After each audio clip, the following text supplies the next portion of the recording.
The storm had finally passed, leaving the countryside washed and trembling under a pale gray sky. Rainwater streamed down the narrow road where Ethan Walker drove his old pickup, its wipers squeaking with every tired sweep. It was close to 02:15 or 2:15 in the morning, when his headlights cut through the lingering mist. The air smelled of wet soil and gasoline. Ethan's eyes stung with exhaustion after a long night at the mechanic shop. His hands still streaked with grease despite scrubbing them before he left. He thought only of getting home, of falling into bed for a few hours before the next shift began. The radio hummed softly, static blending with the soft patter of rain that refused to stop completely. He rolled down the window slightly for air, the wind cool against his face. The world felt empty. Even the crickets had gone silent after the storm. That quiet was what made him notice her. At first, just a shape in the corner of his headlights. A small, motionless figure standing at the side of the road. His mind dismissed it as a mailbox or a broken signpost until the shape moved and raised an arm. He hit the brakes hard. The tires skidded slightly on the wet pavement before the truck came to a halt. His heart was suddenly awake, beating fast. She stood there in the rain, a little girl no older than 6, her red shoes caked in mud, her dress torn and clinging to her knees. Her hair was tangled, her face streaked with tears and dirt. She didn't run. She just stared at him, eyes wide and glassy. Ethan stepped out into the drizzle. The air was cold, sharp in his lungs. He approached slowly, afraid any sudden move might scare her. His voice came out rough, low from disuse. "Hey there, are you all right?" She didn't answer. When he crouched to her level, he saw her lips tremble before she whispered so faintly he almost didn't hear it. "I can't find my mommy."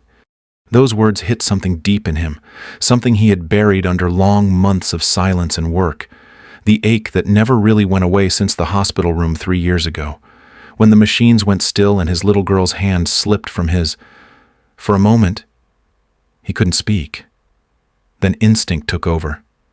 He slipped off his old jacket and wrapped it around the shivering child. It swallowed her small frame completely. "You're safe now, sweetheart. We'll figure this out," he said softly, though his voice broke on the last word. He helped her into the truck, closing the door gently to keep out the wind. The cabin smelled faintly of oil and coffee. She held his jacket close to her chin, still trembling. Ethan turned on the heater, then glanced at her hands. In one of them, she clutched a small card, smeared with rain but still showing the faint colors of a drawing. It looked like a flower. Maybe something she had made herself. Her name was scribbled on the back in messy letters. "Lily." He asked where she lived, but she only shook her head, eyes unfocused. Then she said there was an explosion, that her mommy's car went boom and there was fire. Ethan's stomach twisted. He turned up the radio, searching for a news report. And soon enough, he heard it. A luxury car accident on Highway 47. 1 woman missing, possibly swept into the river. No survivors confirmed.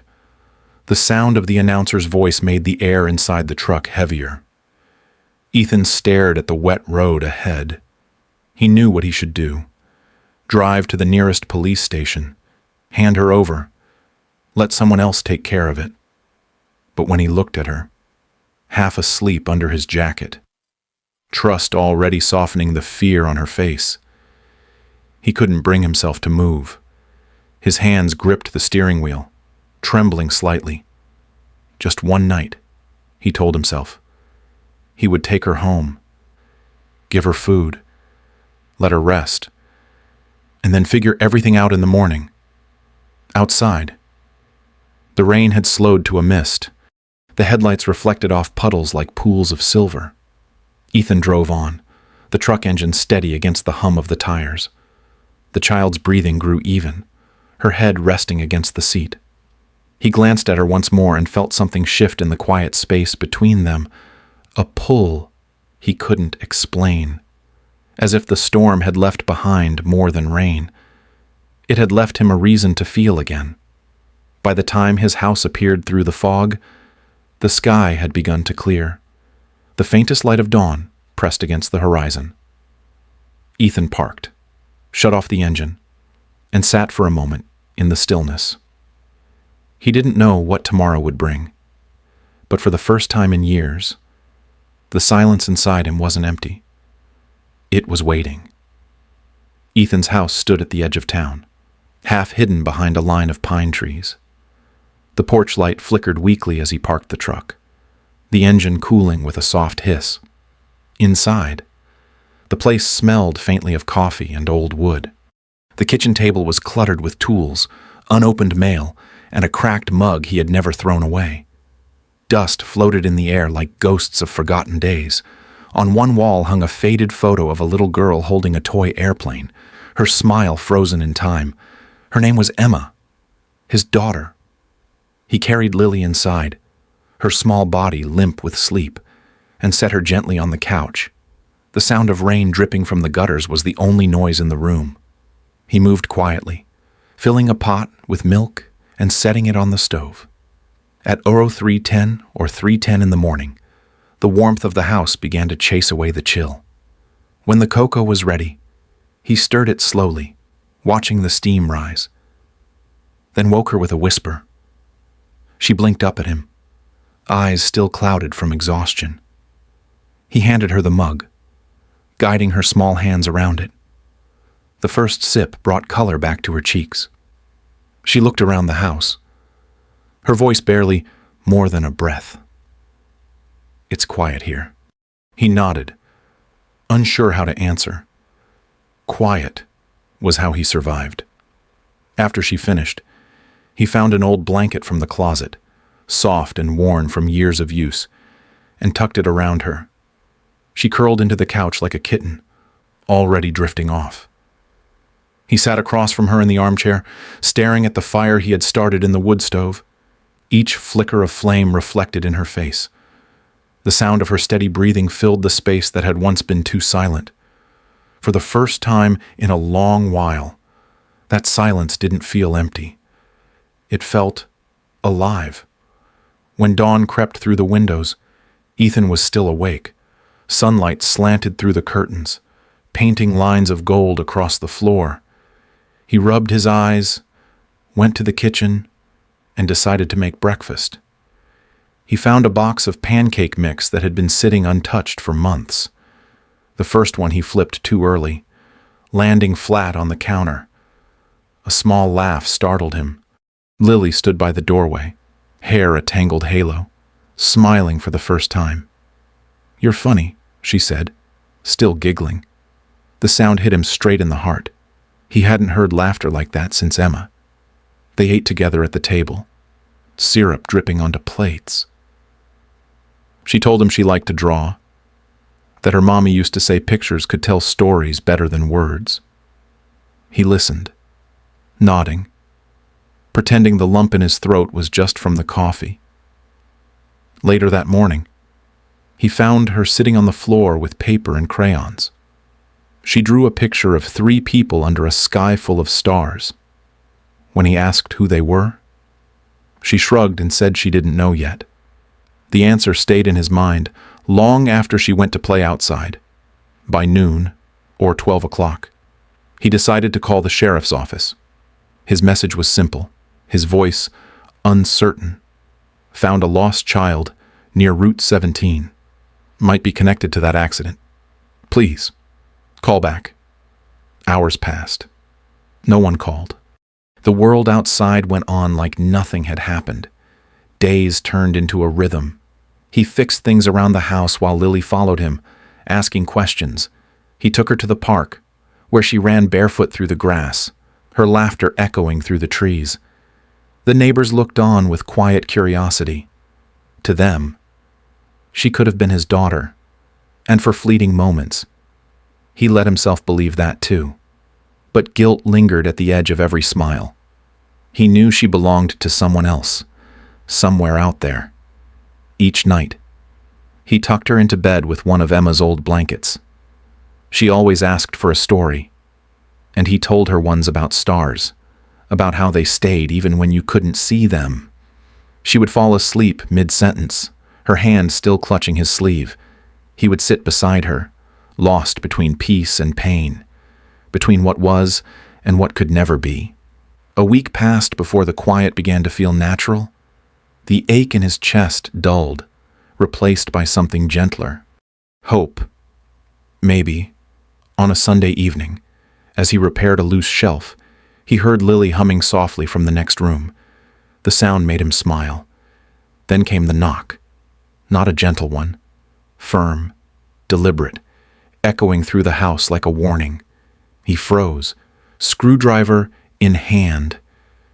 The knock came again.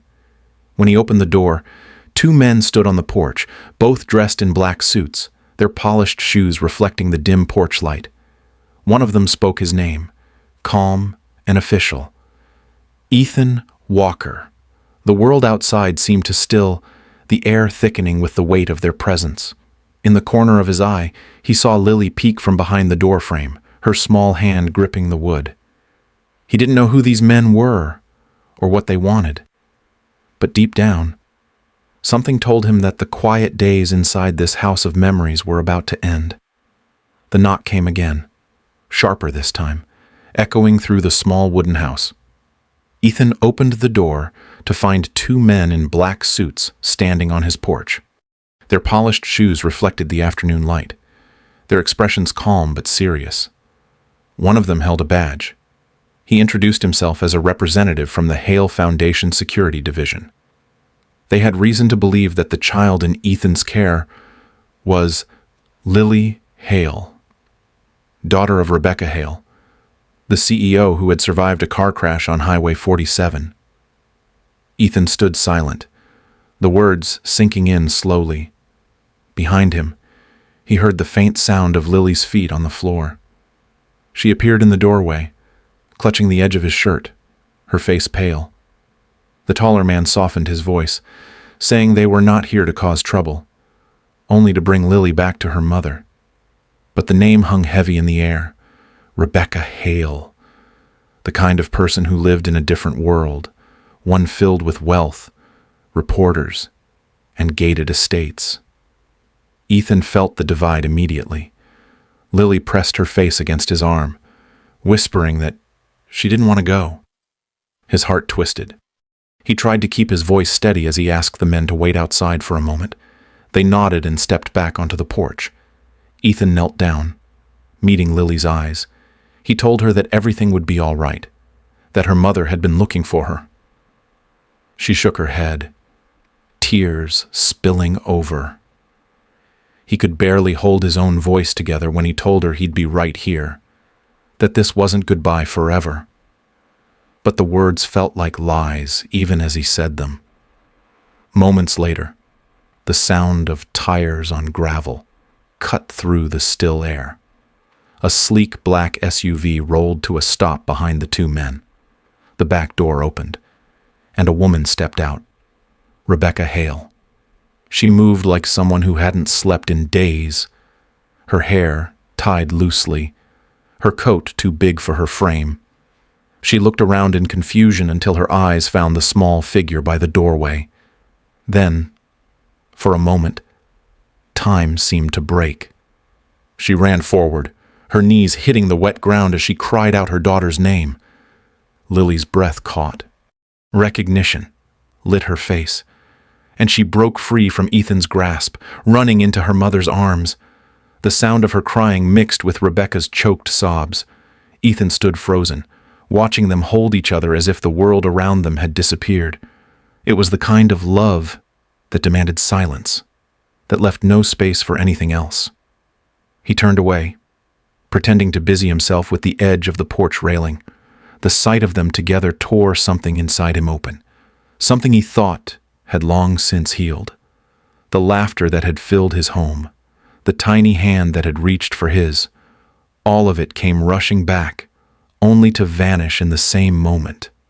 When Rebecca finally stood, she wiped her face and approached him. Her voice was raw, gratitude and disbelief tangled together. She thanked him for saving Lily, for keeping her safe, for caring when others might have walked away. She opened her purse, pulling out an envelope, saying she wanted to repay him somehow. Ethan stopped her, shaking his head. She didn't owe him anything. Just take her home, he said quietly. Her gaze lingered on him for a long moment, as if she wanted to say more, but instead she nodded. The two men helped them back into the SUV. Lily turned once, her small hand pressed to the window, her eyes searching for him. He raised a hand in return, though she was already too far away to see it clearly. The car disappeared down the dirt road, and the sound of its engine faded until there was nothing but wind. Inside, the house felt different, colder. The toys that had been scattered across the floor now seemed like remnants of a dream. The silence that followed was heavier than before, no longer peaceful, but hollow. Ethan sat at the table, staring at the empty mug where she had left a few drops of cocoa days ago. It was strange how quickly life could fill a space and then vanish from it. 3 days passed, each one longer than the last. He went to work, came home, and told himself that what he'd done was right. She was safe. She belonged with her mother. But late at night, when the wind pushed against the windows, he thought he could still hear her laugh echoing faintly down the hall. Then, on the 4th evening, just as the sun dipped below the trees, there was another knock, softer this time. When he opened the door, Rebecca stood there alone. No SUV, no security guards. Only her, holding a small box in both hands. Her eyes looked different now, calmer, but still carrying the weight of something unspoken. She hesitated before asking if she could come in. The smell of rain hung in the air again, just like the night he had found Lily. Ethan stepped aside and nodded. Rebecca crossed the threshold, the box trembling slightly in her hands. The house, once empty, seemed to breathe again as the door closed behind her. Whatever she carried inside that box, he sensed, would change everything once more. Rebecca stood just inside the doorway, holding the small box like it might break if she breathed too hard. The house looked exactly as it had the day she came before. The same faint scent of coffee and wood smoke lingered in the air, the same clutter of tools on the table. Only now. The quiet between them felt heavier. Ethan closed the door gently behind her, unsure what to say. She glanced around the living room, her eyes pausing on the photo of a little girl on the wall. "Emma," he said simply, his voice rough from disuse. "My daughter. She passed away a few years back." Rebecca nodded slowly, her face softening. "I'm sorry," she said. "I didn't know." Ethan only shrugged, gesturing toward the table. He asked if she wanted coffee. She said yes, even though she didn't drink it anymore. They sat across from each other, the worn wood between them scarred with years of use. Outside, the light was fading. It was 06:25 or 6:25 in the evening, and the last colors of the sunset spilled through the window, painting the walls in shades of gold. For a long while, neither of them spoke. The silence was awkward, but not cold.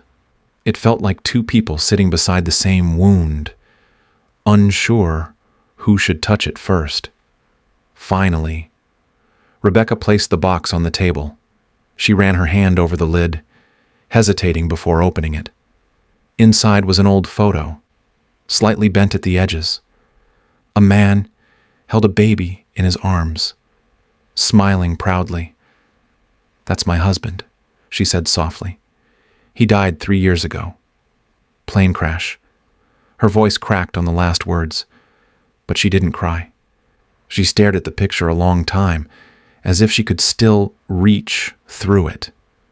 "When he died," she continued, "I thought my life ended too. And then the accident with Lily. I thought I'd lost everything twice.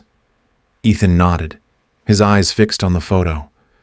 He didn't know what to say. He knew that kind of pain, the kind that left you walking through days without really living them. Rebecca looked up, meeting his gaze. "There's something I didn't tell you," she said quietly.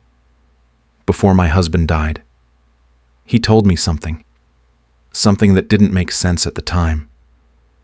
He said Lily might not be our biological child." Ethan frowned, unsure he heard her right. She took a deep breath, her hands trembling slightly. "We used a donor, years ago, when I couldn't conceive. It was supposed to be anonymous.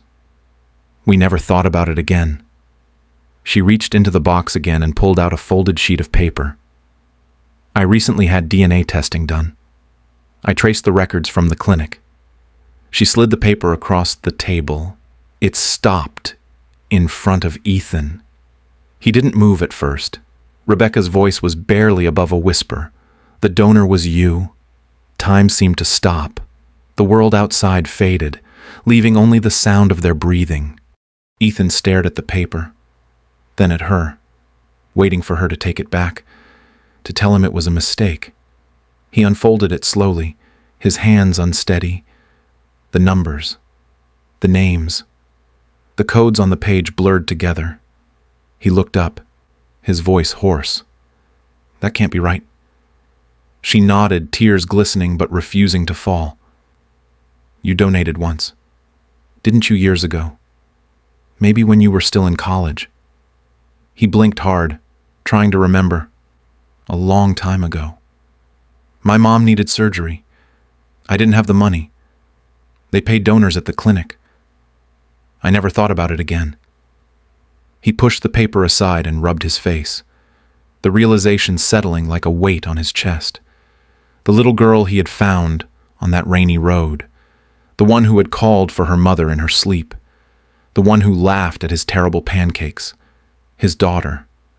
His breath caught. It felt impossible, and yet, deep inside, something recognized it as truth. All those moments, the way she looked at him, how natural it felt, holding her hand suddenly made sense. Rebecca's voice broke the silence again. "I didn't know how to tell you. I didn't know if you'd even want to be part of our lives. You've already lost so much. I didn't want to open old wounds." He shook his head slowly. "No, it's not that. It's just too much." He leaned back in his chair, staring at the ceiling, trying to steady his breathing. "After a while," he said quietly, "all this time, I thought I'd lost my only child. And now you're telling me she's been in my arms again." Rebecca nodded. "I guess life finds strange ways of giving back what it takes," she said. The words lingered in the air between them, gentle but powerful. Neither of them spoke for a while after that. They just sat there, the light fading around them, both caught in the fragile stillness that comes after truth. Finally, Rebecca stood. She placed the photo and the paper back into the box and closed it. "You don't have to say anything," she told him softly. "Just be in her life, if you want to." She smiled faintly, not out of joy but out of understanding. He looked at her, then nodded once. Through the open window, they heard laughter. Lily's laughter. She was outside, chasing fireflies in the growing dusk. The sound floated into the room like music.